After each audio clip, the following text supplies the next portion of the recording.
Assalamualaikum warahmatullahi wabarakatuh. Saya bersama dengan Ustaz Wadi. Alhamdulillah, terima kasih Ustaz Wadi kerana sudi untuk bersama saya dalam sesi sedikit soal jawab yang berkenaan isu yang tengah panas sekarang ni tentang mentega terbang. Mentega terbang ni datang daripada perkataan mentega tu butter. Terbang ni fly, jadi butterfly sebenarnya. Jadi satu soalan kalau kita lihat di dalam media ada masuk jawapan daripada pelakon Mentega Terbang ni, yang mana pelakon tu berkata bahawa dia hanya menjalankan tanggungjawab sebagai pelakon untuk melakonkan watak-watak tersebut. Jadi soalan saya, bolehkah kita sebagai orang Islam nak melakonkan watak yang mana seolah-olah menyampaikan perkara yang bertentangan dengan akidah dengan jawapan bahawa hanya menjalankan tanggungjawab. Jadi apa hukum melakonkan watak yang memesongkan akidah seperti dalam filem ini? Macam mana Ustaz? Bismillahirrahmanirrahim. Assalamualaikum warahmatullahi wabarakatuh. Alhamdulillah wassalatu wassalamu ala Rasulillah wa ala alihi wa sahbihi wa man walah. Pertama sekali terima kasih dan selamat datang Dr. Haris ke sekolah kami. Untuk soalan yang pertama ni, para penonton dan pendengar yang dirahmati Allah sekalian, dalam Islam ada beberapa benda kalau melawak pun dikira jadi, kalau serius dan niat pun dikira jadi. Maksudnya ada beberapa benda yang tak boleh melawak. Melawak pun jadi, berlakon pun jadi, betul-betul lagilah jadi. Tiga yang paling masyhur adalah Nabi sebut an-nikah, wat-talaq, war-raj'ah. Menikah, cerai, rujuk. Kita bersungguh-sungguh pun jadi, kita melawak pun jadi, kita berlakon pun jadi. Kita dalam lakonan, kita berlakon, kita nikahkan anak perempuan kita dengan satu orang lelaki-lelaki. Dengan mas kahwin, ada saksi dalam lakonan. Anak perempuan kita tu memang wujud, dan itu adalah lakonan, dan ketika mana pengantin yang berlakon tu kata, ya, aku terima, qabil tu, cukup. Dia kata qabil tu, aku terima. Maka sahlah pernikahan itu. Maka hati-hati. Ada beberapa benda.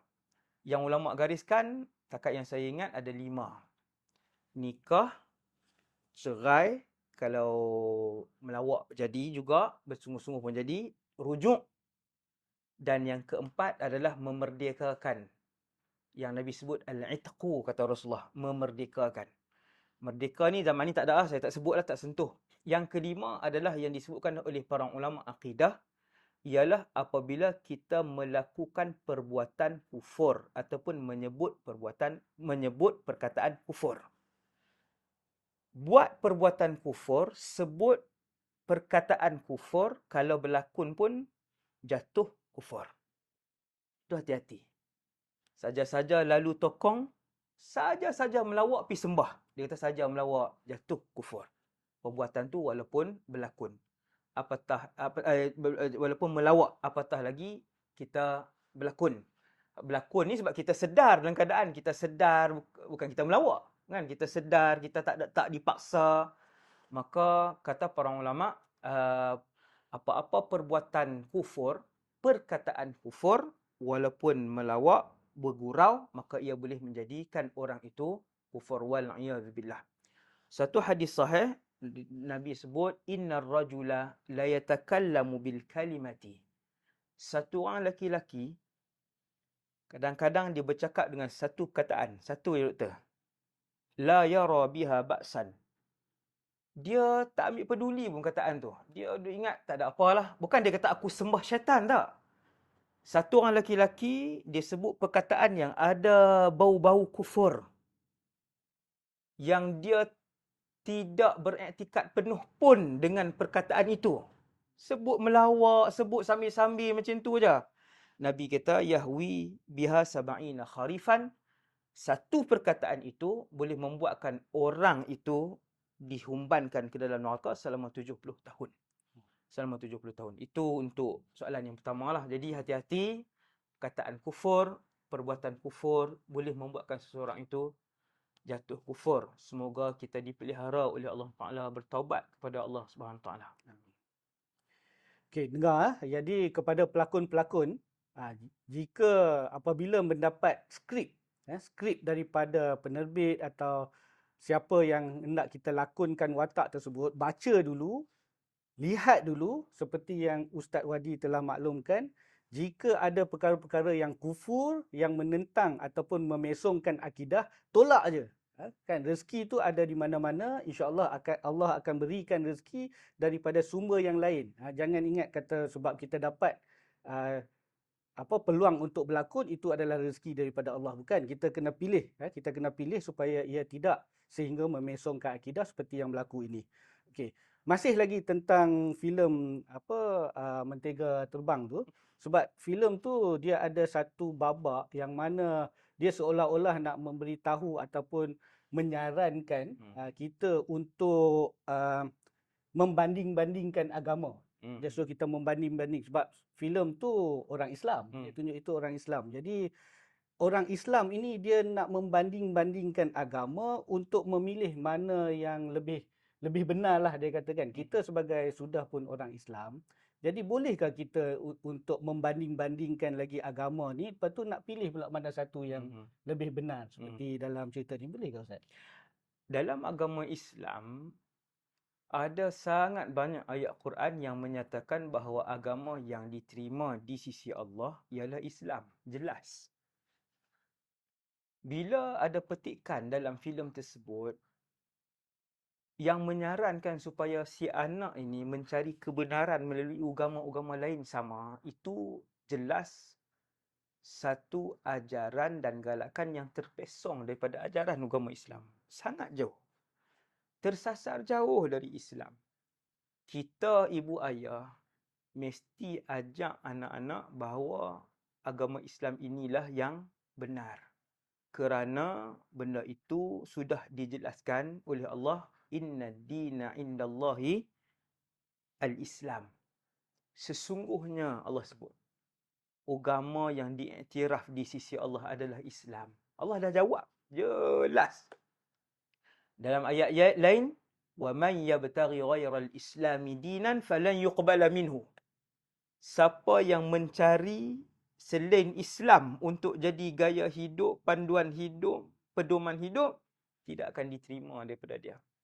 Sebab Islam adalah ajaran yang diyakini, telah kita belajar, kita yakin untuk diri kita dan ahli keluarga kita. Islam. Satu hari Sayyidina Umar, ini hadis. Sayyidina Umar jumpa Rasulullah, dia kata, ya Rasulullah, ada beberapa hadis daripada pendeta-pendeta Yahudi yang kami seronok untuk tulis sebahagiannya. Boleh tak untuk saya nak tulis? Sebab saya tengok ada manfaat daripada hadis-hadis itu. Maksudnya daripada perkataan-perkataan itu.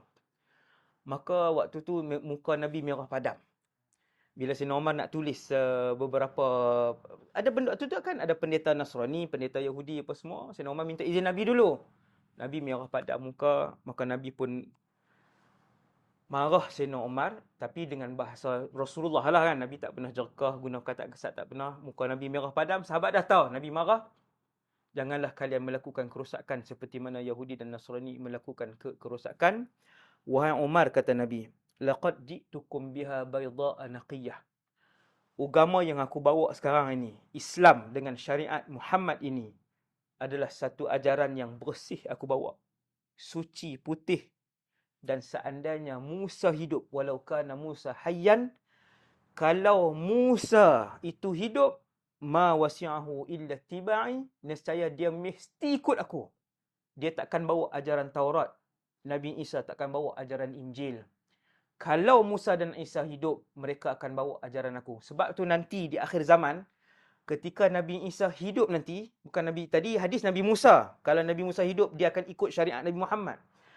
Nanti Nabi Isa hidup di akhir zaman, benda ni belum berlaku, Nabi Isa akan mematahkan salib, membunuh babi-babi, dan beliau akan menjalankan syariat Nabi Muhammad di atas muka bumi Allah ini.